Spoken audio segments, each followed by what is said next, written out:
Alright, I'm going to do a review of a couple pins I picked up recently. I'm going to start out by talking about the similarities and the differences, and then at the end I'll let you know which pin I recommend, or if I recommend either one.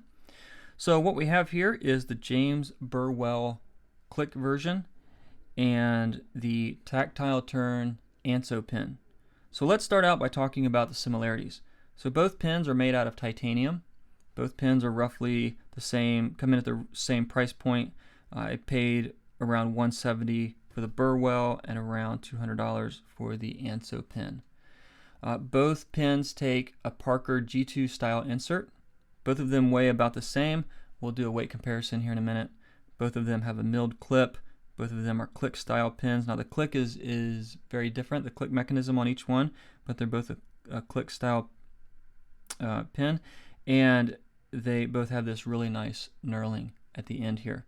So alright, let's talk about the differences, and let's just start out with like a general aesthetic. So the Burwell has like a minimalist, like urban look to it. I really like the design here. I really like this little accent color on the click.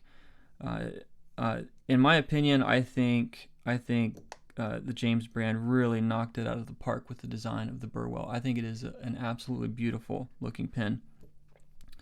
The Tactile turn Anso, I think, is also a very, very beautiful design. It looks more like an architect's pin or a designer's pin, so it looks similar to the Rotring 600, which is one of my absolute favorite pins. So it also has a minimalist style to it. A lot of these tactile turns can be very elaborate, and this looks very stripped down and minimalist, and I love the look of this pin as well. I think they're both very beautiful pins. Let's talk about the knurling. So the knurling on the Burwell is like these little divots or indentions, and I think they match the aesthetic of the pin really well, and I think they offer a very nice subtle grip. It's not too much. It's just the right amount in my opinion. I think it's done really well.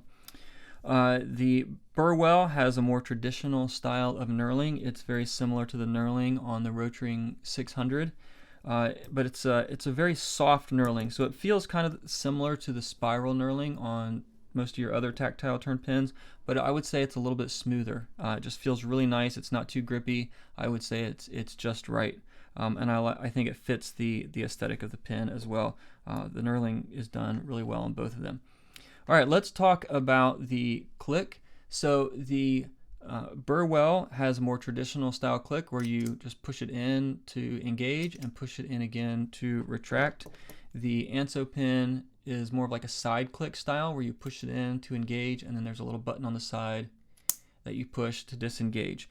So as far as quality goes, initially I bought the Burwell stainless version, and the click on this one is buttery smooth. Let's listen to it.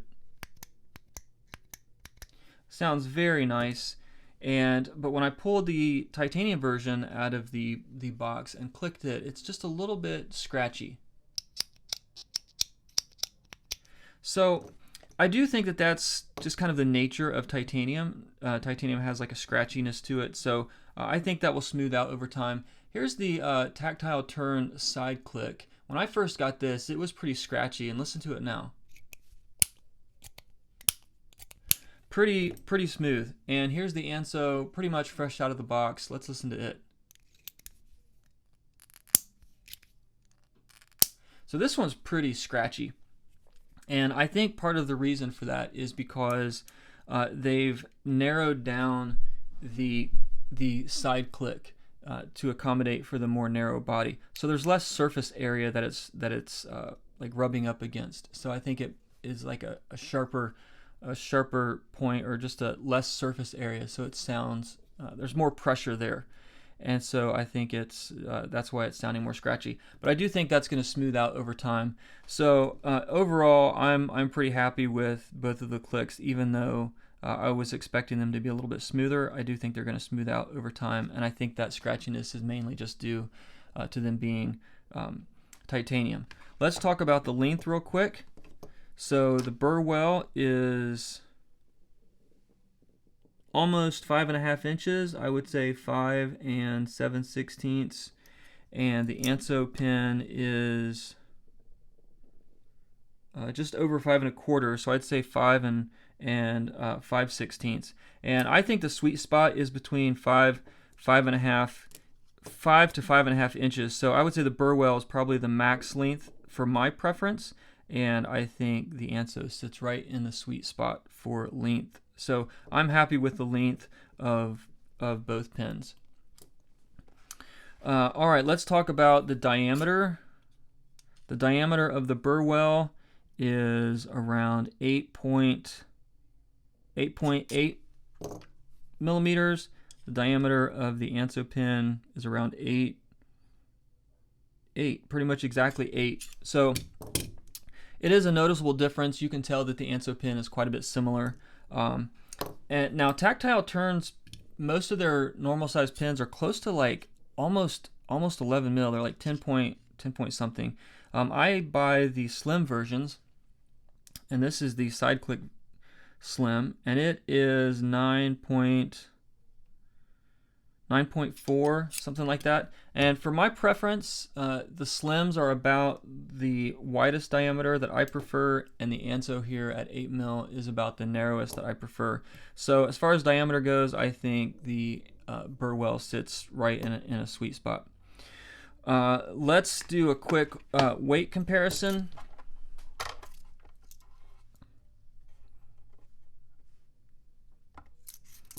Okay, we'll start with the Burwell. 0.7 ounces. To me, that's the perfect weight for a pin. The Burwell,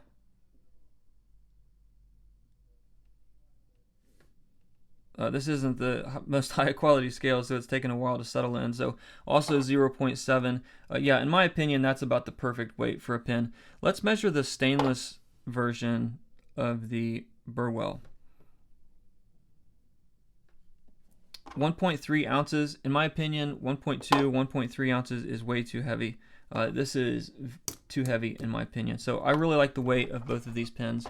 All right, so to wrap up, let's talk about the quality, and then I want to talk about the clip.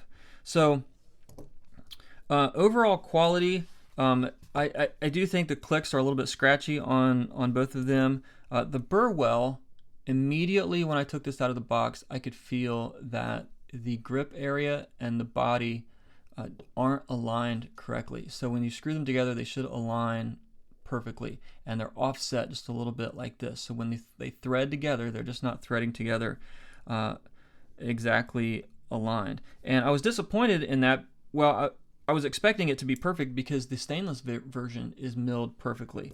But let me try to demonstrate that here. So I'm going to take this pad of paper and just slide it down the barrel, and you'll hear where it's catching on where it's misaligned. It's even stopping the pad of paper pretty easily. And if I turn it over this way, it's now kind of jumping over that ramp. Yeah, so I don't think you'll be able to see it on camera, but you can feel it. I felt it as soon as I took it out of the box. So other than that, the milling on this one looks really good, but the way that it threads together, I was really, really disappointed in. The Anso pin, I've bought a few other tactile turn pins, and the milling on these are pretty much perfect, and so I was expecting perfection out of the Anso pin, and I would say for the most part it is perfect. I mean, the knurling is really nice. The fit and finish is really good. The tolerances seem really tight, like the insert. There's no tip wiggle in here. Just really tight specs. The only issue I have with it is the clip. So let's just take a quick look at the clip. If I compare, this is the bolt action. This clip seems really flat. This is the side click slim, again very flat. But if we hold the straight edge against the Anso clip, it rocks back and forth. So I don't know if the clip is bent or if it's just designed that way, but what that causes it to do is it's extremely tight. So let's just do a quick clip comparison here. Let's start with the Burwell. So this one actually has a little bit of a gap in here, which I think is good on if you have a milled clip. I do think you need just a tiny bit of a gap down here, but I think this one's just a little bit too big. So if I put it in this sheet of paper here, it just falls straight out. But I really don't mind that, because I mean, I'm only putting it in one slice of paper, and I do expect there to be a little bit of a gap. I just think that one's a little bit too much. There's also a gap in the tactile turn bolt action, so if we turn this one over, it falls out as well. But this gap is much smaller, so I think the gap on the bolt action is pretty much perfect. The slim doesn't really have a gap. It's almost right up against the body. It's not pressing up against the body, and there's no gap. It's just right up against it. So there's a little bit of tension when I put it on the paper, but I can easily shake it out. So the only reason why I don't really care for these, though, is because of that spiral knurling. It just tears my shirt pocket up. So I prefer the smooth operator. This one goes, I can take this in and out of my dress shirt pocket all day long, and it doesn't mess my shirt pocket up at all.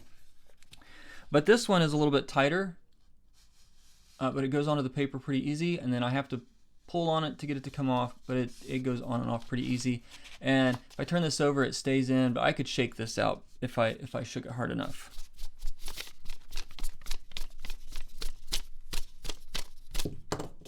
Yeah, so I expect this to be a little bit tighter, one, because it's a bent clip instead of a milled clip, and it's a smooth body, so it doesn't really need that grip, and this goes in and out of a dress shirt pocket super nice. So I was expecting something very similar from the Anso pen, but yeah, I think the clip is actually bent, and it's pressing up really tight against the body. So if I try to push this onto the paper, well, that actually went. Let's go on now. Usually it kind of wants to crinkle the paper up. But once I get it on there, like, it's hard to get on, and then to pull it off, it's a lot of pressure to pull off. And if I were to try to shake this off, there's no way. There's no way that's coming off. And so I just don't know if it's bent or if that's the design. If that's the design, then it is just way too tight for my preference. So yeah, let's just talk real quick about which one I would recommend. So I think the design of both of them are very beautiful. I really, really like the design of each one. However, the execution of the James brand Burwell is disappointing, especially for $170. The way that the body and the grip are misaligned is really disappointing. And so because of that reason, I can't recommend the James Burwell. I don't know who manufactures these for the James brand, but what they should have done is had Tactile Turn mill them or build them for them. So yeah, I can't recommend the James Burwell because of that misalignment. And when it comes to the Anso pen, it depends on whether this clip is bent or if that's the design. If that's the design, for my preference, like, it's just too hard to get in and out of the pocket. So I would not recommend it. However, if I just happen to have a bent clip, and this clip can be replaced, and it will go in and out of the pocket similar to the smooth operator, I was expecting it to go in and out real easy because of the smooth body, unlike these knurling that has basically, knurling under the clip, which doesn't really make sense to me. But this smooth body, I thought, well, this is going to go in and out of the pocket real easy, but it doesn't. I cannot get it in and out of the pocket. So it just depends. If this is the design, I can't recommend it. It's just too tight. But if I can replace that clip with a straight clip and it goes in and out of my pocket easy, then I would highly recommend the Anso pen. I think it's a beautiful design. I love the look of it. Like I said, I think the Rotring 600 is one of my absolute favorite pens, and this has a similar look to it. Other than that, the fit and finish is beautifully done. So yeah, it just depends on that clip. I can't get it in and out of my shirt pocket. So because of that, I can't recommend this one either. Although I would love to be able to recommend it if that clip was just straight. So that's my thoughts on the two pens. Hope you enjoyed it, and thanks for watching.